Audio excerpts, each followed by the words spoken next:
So hi and hello everyone, welcome to future vision study centre. இன்றைக்கி நம்ம இந்த shorts வீடியோவில் என்ன பார்க்க போகிறோம் அப்படின்னா, a very famous important writer, அது அமெரிக்கன் லிட்ரேச்சரே ஆகட்டும், இல்லை பிரிட்டிஷ் லிட்ரேச்சர்லேயே ஆகட்டும், இல்லை மாடர்ன் ரைட்டர்ஸ்லேயே ஆகட்டும், டிஎஸ் இலியட்டை விட்டுட்டு நம்ம ஒரு இங்கிலீஷ் லிட்ரேச்சரை கவர் பண்ணவே முடியாது இல்லையா?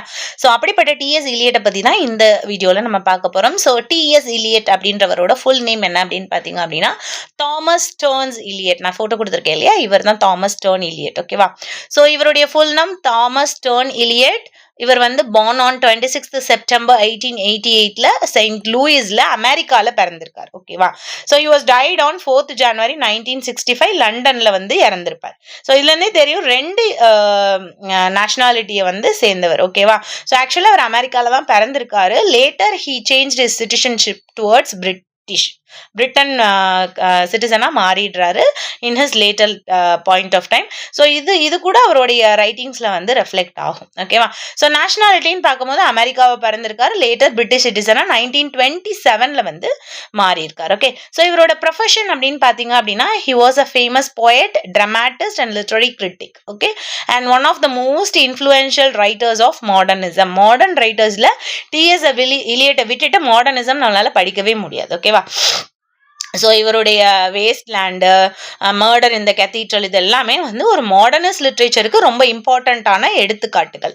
ஸோ இவரோட எஜுகேஷன் அப்படின்னு பார்த்தீங்க அப்படின்னா, studied at Harvard university and later Oxford university. So ரெண்டு யூனிவர்சிட்டியில் இவர் வந்து இவரோட ஸ்டடீஸை கண்டினியூ பண்ணியிருக்காரு.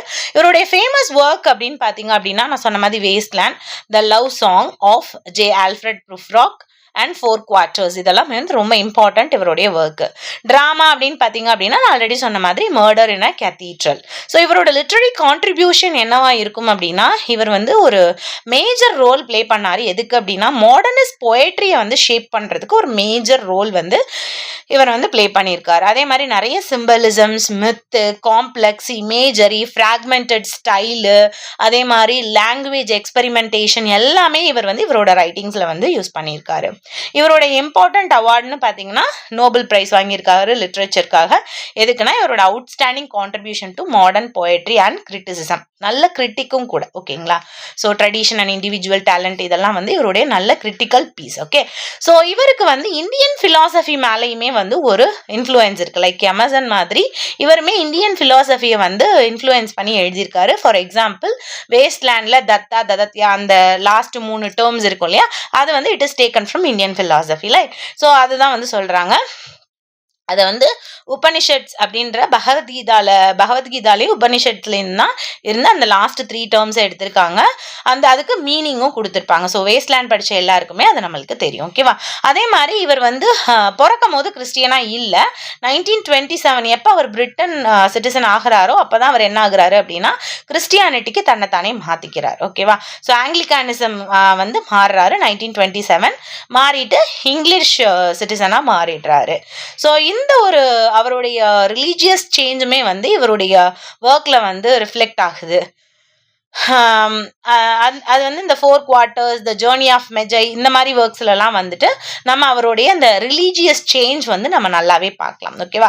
அடுத்தது வந்து இவர் ஒரு முக்கியமான கான்செப்டை வந்து இன்ட்ரடியூஸ் பண்ணியிருக்காரு இன் இங்கிலீஷ் கிரிட்டிசிசம். அது என்ன அப்படின்னா, theory of objective correlative.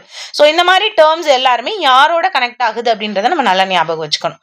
So objective correlative அப்படின்னா என்னன்னா, எப்படி வந்து இமோஷன்ஸ் வந்து டிஃப்ரெண்ட் சிச்சுவேஷன்ஸும் இமேஜஸும் வச்சு நம்ம வந்து இமோஷன்ஸை எக்ஸ்பிளைன் பண்ணுறோம் அப்படின்றது தான் இந்த objective correlative. So this is what all about Thomas Stearn Eliot. Thank you.